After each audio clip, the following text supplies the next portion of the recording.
രാമ രാമ രാമ രാമ രാമ രാമ ഫാത്തിമ രാമപാദം ചേരണം മുകുന്ദ രാമ ഫാത്തിമ രാമ രാമ രാമ രാമ രാമ രാമ ഫാത്തിമ രാമപാദം ചേരണം മുകുന്ദ രാമ ഫാത്തിമ. ഇന്നത്തെ വീഡിയോയിലേക്ക് എല്ലാവർക്കും സ്വാഗതം. ഇന്ന് കർക്കിടക മാസം 1-ാം തീയതി. പഴമക്കാർ അതിന് പഞ്ഞമാസമെന്നും പിന്നെ കള്ളക്കർക്കിടകം എന്നൊക്കെ പറയാറുണ്ട്. അപ്പോൾ നമുക്ക് വീഡിയോയിലേക്ക് കിടക്കാം. ഓക്കെ. ഇന്ന് കർക്കിടകം 1. പഴമക്കാരിതിനെ പഞ്ഞമാസമെന്നും കള്ളക്കർക്കിടകം എന്നൊക്കെ പറയാറുണ്ട് കേട്ടോ.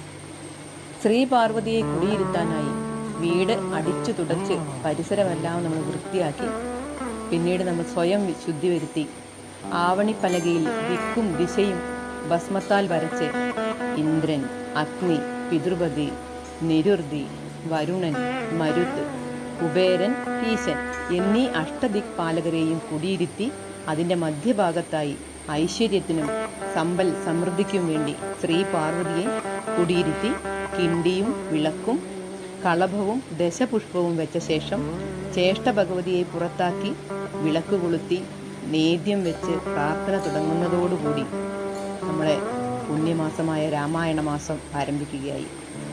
എന്നാൽ ഇതിൽ മറ്റൊരു കാര്യം, മേടമാസത്തിൽ വിഷുക്കണി കഴിഞ്ഞ് വിത്തും വല്ലിയും സ്വരൂപിച്ച് വർഷകാല വരവിനായി കാത്തിരിക്കുന്നു. വർഷകാലത്തെ സ്വീകരിക്കാനായി നമ്മൾ കാത്തിരിക്കുകയാണ്. ഇടവപ്പാതിയോടുകൂടി നേർച്ചകളും വഴിപാടുകളും ഹോമിച്ച് വിത്തും വല്ലിയും ഞാറ്റുവേലയിൽ മണ്ണിലിറക്കി മുള പൊട്ടി വരുന്നതും കാത്തുനിന്ന ആ കർഷക ലോകം അതായിരുന്നു പഴമ.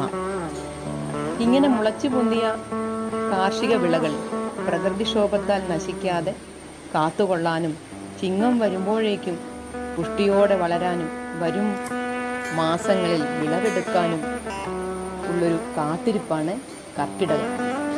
ഇതിനായി നമ്മുടെ വീടുകളിൽ ശുദ്ധിയോടും വൃത്തിയോടും കൂടെ രാമായണം പാരായണം ചെയ്യുന്നു. അപ്പോൾ ഇന്നത്തെ വീഡിയോ എല്ലാവർക്കും ഇഷ്ടമായി തോന്നുന്നു. ഇഷ്ടമായെങ്കിൽ ആദ്യം പറയുമ്പോൾ ലൈക്ക് ചെയ്യുക, ഷെയർ ചെയ്യുക, സബ്സ്ക്രൈബ് ചെയ്യുക. അപ്പോൾ അടുത്ത വീഡിയോയിലേക്ക് കാണുന്നവരെ ബൈ.